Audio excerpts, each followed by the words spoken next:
High, আমি চৈতি আর আমি থাকি কানাডায়। বেশ অনেক দিন ধরেই ফুচকা খেতে ইচ্ছা করছে, তাই ভাবলাম যে আজকে ডিনারে তাহলে ফুচকাই খেয়ে নেওয়া যাক। আর আমরা দুইজন, তাই আমাদের এই এক বাক্সে দুইজনের বেশ ভালোভাবেই হয়ে যাবে। প্রায় ওই মাস দেড়েক হতে চললো। এই ফুচকাটা আমি ওয়ালমার্ট থেকে কিনে এনে বাড়িতে রেখেই দিয়েছিলাম। খাবো খাবো পরে আর খাচ্ছিলামই না। কেন খাচ্ছিলাম না জানেন? জানলে পরে হাসবেন। এই একটা বাক্স ফুচকা যেদিনকে আমরা খাই সেদিনকে তো পুরো শেষ হয়ে যায়।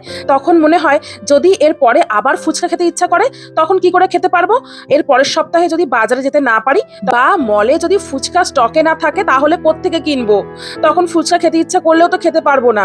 সেই জন্য এইটা ভেবে রেখে দিই যে বাড়িতে তো আছে, ওটা দেখে দেখেই যেন খাওয়ার আশটা আমার মিটে যায়। মানে যখনই খেতে ইচ্ছা করে তখনই মনে হয় ওই তো আছে, আমি তো খেলেই খেতে পারি, এইরকম আর কি। তো তারপরে হচ্ছে এই ফুচকাটা আজকে খাবো বলে তার জন্য সকালবেলায় আলু সেদ্ধ করে রেখে দিয়েছিলাম, সেটা এখন মাখছি। আর এর মধ্যে পেঁয়াজ কুচি, ছোলা সেদ্ধ, কাঁচা লঙ্কা, লেবু এইসব দিয়ে চটকে চটকে মাখবো আলু সেদ্ধটাকে। আর এই ছোলা সেদ্ধটা আমি সকালবেলায় করে রেখে দিয়েছিলাম। জোগাড়গুলো যদি আগে থাকতে করা থাকে না তাহলে বেশ সুবিধা হয়। এই যে এখন এইগুলো দিয়ে শুধু আলু সেদ্ধটাকে মাখবো আর ফুচকার জলটা বানাবো, ব্যাস তাহলেই হয়ে যাবে। সে যতই তড়িজুত করে এইভাবে বাড়িতে বানাই না কেন, সেই আমাদের ওখানকার মতো আর কি ফুচকা পাওয়া যায়? ওখানে একটা আলাদাই যেন স্বাদ।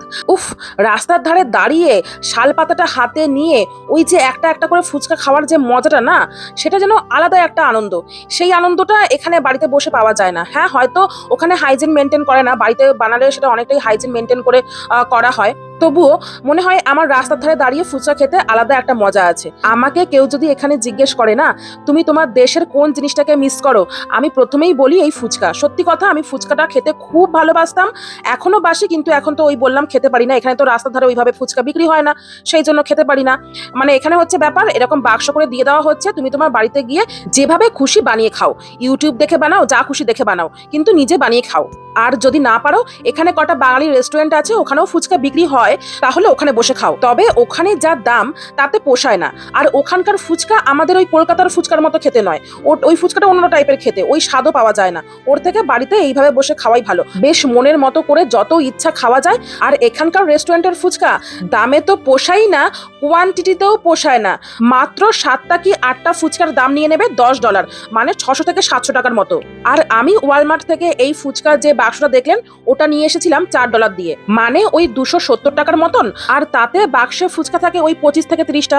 আর শুধু তাই নয়, ফুচকার সঙ্গে ফুচকার যে জলে যে মশলাটা দেয় সেটাও দিয়ে দেয় ওই বাক্সের মধ্যে। আপনাদের দেখাচ্ছি একটু পরে। এখন ওই আলু সেদ্ধ মাখাটার মধ্যে একটু ধনেপাতা দেবো, সেই জন্য ধনেপাতাটাকে কুচি কুচি করে কেটে নিচ্ছি। ধনেপাতাগুলো ফ্রিজে রাখতে রাখতে না একটুখানি নেতিয়ে গেছে, তাই জল দিয়ে ধোয়ার পর আরো যেন নেতিয়ে গেছে, কিন্তু শুকিয়ে যায়নি। আমি এক আটি করে ধনেপাতা আনি, কারণ ধনেপাতাটা বেশি দিন তো রাখা যায় না, সেই জন্য। ব্যাস, কাটা হয়ে গেছে। এখন হচ্ছে এই আলু সেদ্ধর মধ্যে এগুলোকে দিয়ে দিচ্ছি।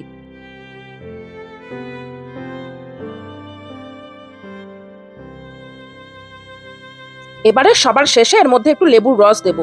লেবুর রস দিলে একটু টক টক ভাবটা আসবে, খেতে বেশ ভালো লাগবে। ফুচকাতে একটু টক ভাব না আসলে কি ভালো লাগে? তেঁতুল জল করব, কিন্তু এখানকার তেঁতুলগুলো তো অত টক ভাব নেই, কেন জানি না। সেজন্য একটু লেবু টেবুগুলো দিতে হয় একটু বেশি করে। কচলে কচলে যত রস বের হয় সব দিয়ে দিলাম। এখন আবার এই সব কিছুকে নিয়ে আলুটাকে দলাই মলাই করব।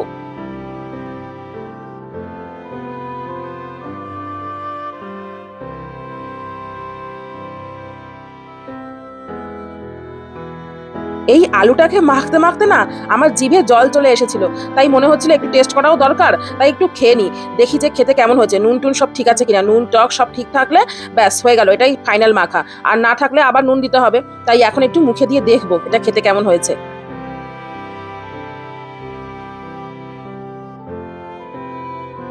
সত্যি বলছি, একটুও বাড়িয়ে বলছি না, আজকের আলু মাখাটা বেস্ট হয়েছে, একদম বেস্ট।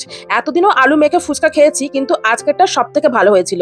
আর আমি বলছিলাম না যে ফুচকার বাক্সের সঙ্গে ফুচকার জলে মেশানোর যে মশলাটা ওটাও দিয়ে দেয়, এই যে সেই মশলাটা, এই মশলাটা ওই ফুচকা জলের মধ্যে গুলে দিলে একটু টক টক ভাব আসে, কিন্তু অতটাও টক নয়। আবার আমরা যেভাবে রাস্তা ধারিয়ে টক জল খাই সেই রকম টাইপের নয়।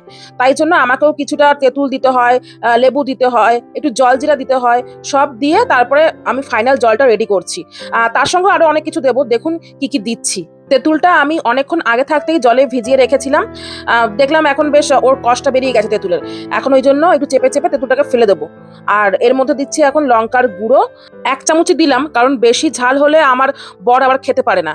আর তারপরে দিলাম হচ্ছে জলজিরা। এই জলজিরাটা না এখানে কিন্তু পাওয়া যায় না, এটা হচ্ছে আমাদের ওখানকার জলজিরা। আসার সময় যে 2 প্যাকেট জলজিরার প্যাকেট শুদ্ধ নিয়ে এসেছিলাম, 50 টাকা করে যে প্যাকেট থাকে, সেই যে প্যাকেট শুদ্ধ নিয়ে এসেছিলাম ওইগুলোই এখনো আছে, ওটাই দিয়ে কাজ চালাচ্ছি। আর বেশি নেই, শেষ হওয়ার দিকে, তাও এগুলো দিয়ে কাজ চলে যাচ্ছে। আর ওই যে ওই মশলাটাও এবারে ওই জলের মধ্যে ঢেলে দিলাম। আর মশলাটা একটু গন্ধ শুকছিলাম আমি, বেশ ভালো গন্ধ, সেটা পুদিনা পুদিনা ফ্লেভার। হ্যাঁ, পুদিনা ফ্লেভারেরই এটা, সেই জন্যই পুদিনার গন্ধ। আমি তো বলছিলাম যে এটা গন্ধ শুকে শুকেই মনে হয় ফুচকা খাওয়া হয়ে যাবে, বেশ সুন্দর গন্ধ। আর তারপরে দিলাম হচ্ছে বিট নুন। এরপরে দিচ্ছি আমার বাড়িতে বানানো এই ভাজা গুঁড়ো মশলা। এর মধ্যে ওই সব আছে, জিরে, ধনে, শুকনো লঙ্কা, দারচিনি, এলাচ, গোলমরিচ, এই সব দিয়ে ওই গুঁড়ো মশলাটা বানানো। আর লাস্টে দিচ্ছি এই লেবু। আশা করছি টক হবে, কারণ লেবু, জলজিরা, তারপর ওইসব মশলাও পড়েছে, তেঁতুল পড়েছে, এইসবের জন্য তো টক হওয়া উচিত। দেখা যাক এখন খেতে কেমন হয়। আমি আবার এখানে একটু পাকামি করছিলাম। ওই যে দোকানে দেখেছি ওই লেবুর ছালগুলো জলে ভাসে, তো আমিও এখানে কেটে কেটে জলে ভাসিয়ে দিচ্ছিলাম। আর এরকম করলে না আমি দেখেছি লেবুর যে একটা সুন্দর গন্ধ, এটা জলে মিশে যায়, বেশ খেতে ভালো লাগে। তো আমি বরাবরই এটা করি। দেখতে কেমন লাগে ঠিকই, কিন্তু ওর গন্ধটা বেশ মিশে যায়, ভালো লাগে খেতে, ওই জন্যই মেশাই। ব্যাস, টক জল আমার রেডি হয়ে গেছে। এখন হচ্ছে ফুচকা দিয়ে, আলু সেদ্ধ দিয়ে, টক জল দিয়ে উফ খাবো। আমি ভাবছিলাম যে কতক্ষণে খেতে বসবো। টক জলটা দেখেই আমি এখন ভয়েস ওভার দিচ্ছি, তাতেই আমার জিভ দিয়ে জল বেরিয়ে যাচ্ছে আবার। এটা এমন একটা খাবার, যদি কারোর মনে হয় পেট ভরাও থাকে না, তাকে যদি বলা হয় ফুচকা খাবে, সেও বলবে হ্যাঁ খাবো। মানে সবার প্রিয় খাবার যেন এটা ফুচকা। তো এই হচ্ছে আমার আলু সেদ্ধ, আর এই হচ্ছে টক জল, আর এই হচ্ছে ফুচকার বাক্স। ধরে বসে পড়েছি দুজনে, এখন এই পুরো বাক্স দুজনে মিলে শেষ করব। চলুন বাক্স থেকে একটা ফুচকা বের করে খেয়ে দেখি যে সবকিছু ঠিকঠাক করে বানাতে পারলাম কিনা। ফুচকাগুলো এত নাড়ানাড়ির জন্য একটুকুনি ভেঙে গেছে, তো ভালো দেখেই একটা নিলাম। এই ফুচকাগুলো বাক্সের মধ্যে কিন্তু অনেক মাস ধরে থাকে, তবুও দেখুন কত কড়কড়ে, আওয়াজটা শুনেই নিশ্চয়ই বুঝতে পারছেন, একদম কড়মড়ে ভাব ফুচকাগুলোর মধ্যে। এর মধ্যে এখন আলু সেদ্ধ আর জলটা ভরে খাবো। আমরা দুইজনে আজকে ফুচকা খেতে খেতে আলোচনা করছিলাম, যে মজা করে আলোচনা করছিলাম, যদি এখানে এরকম একটা ফুচকার বাক্স কিনে এইরকম আলু সেদ্ধ আর টক জলটা যদি বাড়িতে করে নেওয়া যায়, তারপরে এখানে রাস্তার ধারে একটা দোকান দিলে আমাদের ওখানকার মতো বেশ ভালো হয়, তাই না? এখানে তো রাস্তার ধারে ফুচকা বিক্রি হয় না, তো ভালোই সেল হবে, কি বলো? এইসবই মজা করছিলাম আর কি। আর এখানে তো ওইসব ব্যাপার নেই যে লোকে দেখলো, কি ভাবলো, কি বললো, এখানে কেউ অত পাত্তা লাগায়ও না। আর এখানে হচ্ছে সব কাজই সমান, সবাই সব কাজ করে, তো ভালোই হবে একটা ফুচকার দোকান দিলে। আর এবারে হচ্ছে ফুচকার মধ্যে টক জল দিয়ে দিচ্ছি, এবারে শুধু মুখে ঢোকানোর পালা।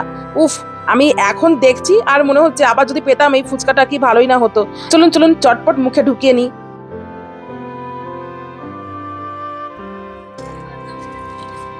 দারুণ হয়েছে, দারুণ। যত দিন যাচ্ছে দেখছি আমার ফুচকার এই আলু সেদ্ধ মাখাটা তত বেশি ভালো হচ্ছে। নেক্সট বার হয়তো আরো ভালো হবে, কিন্তু আজকেটাও খেতে দারুণ হয়েছিল। আর আমি একেবারে প্লেটের মধ্যে ফুচকাগুলোর মধ্যে এইভাবে ফুটো করে আলু সেদ্ধ ঢুকিয়ে নিয়েছি, আর গ্লাসের মধ্যে এইভাবে টক জলটা নিয়ে নিয়েছি। কে বারবার চামচ দিয়ে একটু একটু করে ওইভাবে ফুচকার ভেতরে জল ঢোকাবে বলুন তো? সেই জন্য এই টেকনিকটা ফলো করে দেখেছি, বেশ সুবিধা হচ্ছে, তাই এই ঘরোয়া ব্যবস্থা।